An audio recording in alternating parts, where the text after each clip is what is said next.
Hello everyone and welcome back to the Grand Chester. We are back at the Tata Steel India Rapid Edition. It's Magnus Carlsen versus Viswanathan Anand. Before we check out the game, and it is a really crazy game, I would just like to thank everyone for joining in the stream yesterday and for joining the tournament. We had over 5,500 people playing in the tournament. The tournament ended well, but we did have some issues in the beginning. We kind of broke leeches, but I guess too many people came and it was too much to handle. So maybe next time we will have better luck. But this is like the 20th stream we've had regarding tournaments, and this is the first time we've had issues. So it happens.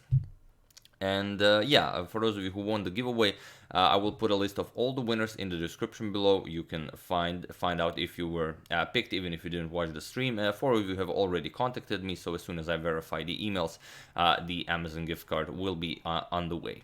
So that being said, let's check out this very nice game. But first, I do have two very nice photos. They are from Chessbase India, so I do hope you enjoy them.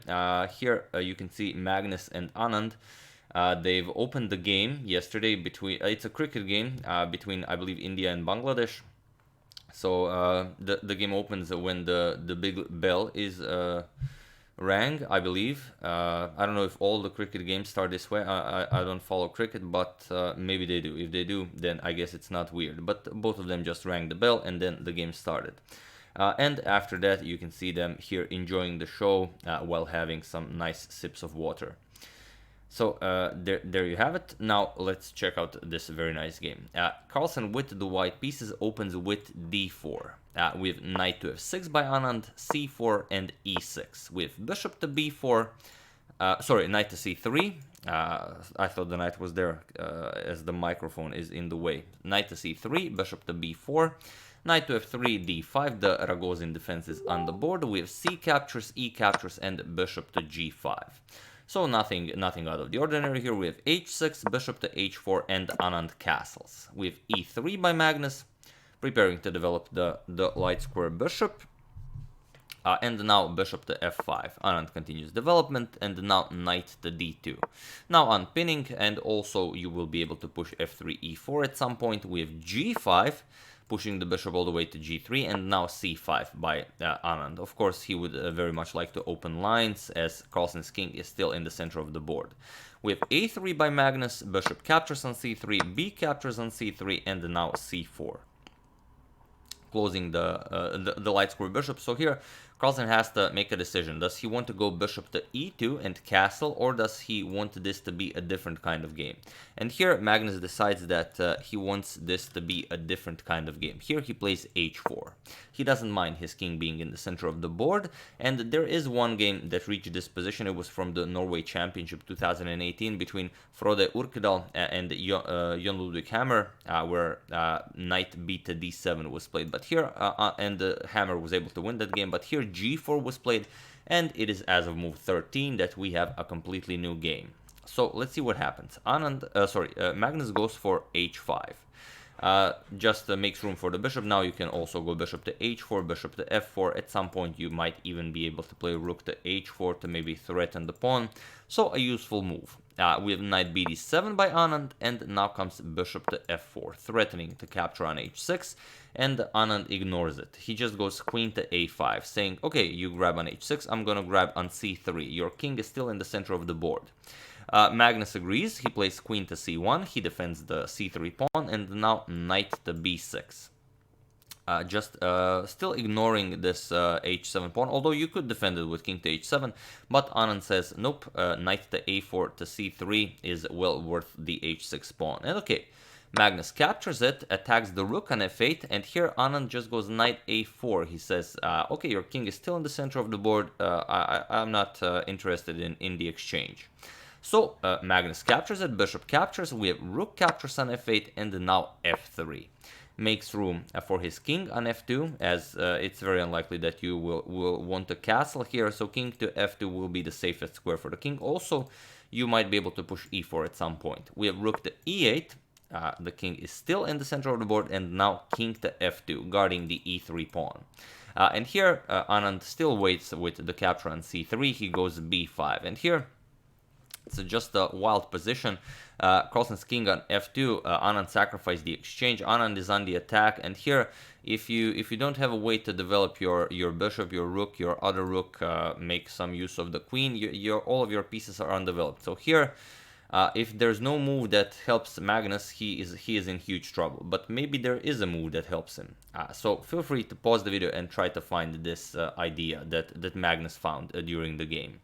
Well, I'll give you a couple of seconds. For those of you who were able to do it, congratulations on finding the only move that gives Magnus the advantage. And for those of you who just want to enjoy the show, it's e4. Yes, it looks very strange because, well, black is just guarding the e4 square many times, so it doesn't seem possible, but it is possible due to a tactic. Anand captures on e4, and now comes the move you had to find. It's knight captures on c4. The point is, now the queen is under attack, and also queen to g5 is a threat, which would pick up, well, either the knight or the bishop, depending on how black defends. So here you have to react to it. With b captures on c4, and Magnus goes queen to g5 check. So he was able to develop some of the pieces, get the queen into the game. That is what he needed. And here, what do you play? Well, you could go king to h7 basically, or king to f8. Those are the two good moves. King to f8 is a little bit better because after, for example, queen captures, now the queen guards the bishop, so after queen captures on f6, you get rook to e6. This is the main difference. And now after, let's say, queen h8 check, you're going to go king to e7, and the king is very safe here. And you do have a lot of pieces guarding the h-file here, so it will not be all that simple to push your h-pawn. However, Anand went king to h7, and now it's a bit different. Here, Magnus captures on f6. First, we have e3 with check, because now the f7 pawn is under attack, so you don't have time for rook to e6. With e3 check, king to g1, and now bishop back to e6. Now the bishop is guarding the pawn here, and here h6 is nice. Yes, you do threaten mate, but the rook to g8 stops mate, and now threatens g captures on f3. So it's hard to decide on such a move. There's always time to push h6. It's not a problem. So here, first Magnus pushes d5. Now, the idea is that you cannot capture on c3. If you capture, just queen trades and you pick up the bishop here. So you have to capture the bishop. If you capture with the bishop, then you no longer have control of the g4 square. Then rook here will be very strong, attacking the g4 pawn. And here, even, yes, you do have e2, which seems to win material for white, but it doesn't matter. Queen f5 check.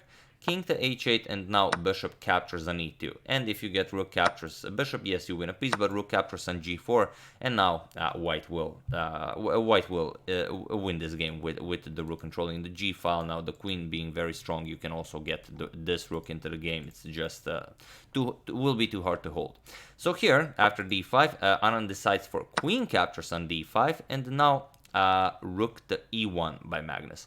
F captures on g4 is also possible, g5, g6 being the threat, but after bishop captures on g4, still hard to calculate all the craziness that happens after rook to h4. You have rook to g8, now queen to f4 with a double attack, queen g5 defending. Now you have to trade queens, and you have to trade down into a superior endgame. But I guess Carlsen decided that he can always trade down into a superior endgame. So first, rook to e1 goes after the e3 pawn. It's a very dangerous pass pawn. And queen to d2 now. Queen to d2 with a very sneaky threat. For example, if Magnus plays a weird move like h6, the threat and mate or something, then queen f2 check, king h2, and g3 is mate because the bishop covers the h3 square. So Anand, you cannot allow that. Magnus blocks it with rook to e2, but now queen to c1. And here, queen to d4, just going after the e3 pawn. And here, Anand decides to trade. We have g captures on f3. Queen captures on e3 now, even though the rook is under attack. If you capture the rook, then you lose the queen. So queen captures on c3, now creating a passed c pawn. And now g captures on f3. Here, Carlsen shows that opening up the g file is not a problem for white. We have rook to g8 check, king to f2, and then now queen to g7, avoiding a queen trade. Here, if you trade down, yes, you do have a passed c pawn, which seems to be very strong. You could play rook here, start pushing it maybe, but Carlsen is still up the exchange, and it's very easy to activate all of the pieces, so it will not be possible. Anand agrees with us. He goes back. Queen g7 prevents rook to g1. He doesn't want to allow Magnus to trade even more pieces. And here we have queen to e4 with check. We have king to h6, queen to f4 with check, king to h7, and now Magnus plays queen to e5, again offering to trade down into a superior endgame. And Anand, well, this is basically the last chance for Anand to trade and go into the inferior endgame, but Anand, of course, does not enjoy playing an inferior endgame against Carlsen, so here he played queen to h6, but queen to h6 doesn't work. It's a very concrete series of moves, so feel free to pause the video and try to find this winning sequence for Magnus while I give you a couple of seconds. For those of you who were able to do it, congratulations on finding such a unique sequence of moves. And for those of you who just want to enjoy the show, rook to g1. You offer a rook trade, and also you will have now queen to e4 check, which will be very deadly. A rook trade is favorable for Magnus, so Anand of course declines the trade. We have rook to c8. But now, well, basically I could have asked you to pause the video here. Yeah, it's even better. So pause the video here and find the winning sequence for Magnus. Well, I give you a couple of seconds. Yeah, that seems better. So for those of you who were able to do it, now really congratulations. And for those of you who just want to enjoy the show, the move is queen to e4 check. And now, okay, king to h8, we have queen to d4 check. King to h7, and here Magnus just played rook captures on e6, and it was in this position now that Viswanathan Anand resigned the game, and yet another victory for Magnus Carlsen. And I believe he is now over 3,000 rating performance, and I think he, with this win on the live rating list, he is again the #1 rapid player in the world. But you know, anything can still happen, I guess.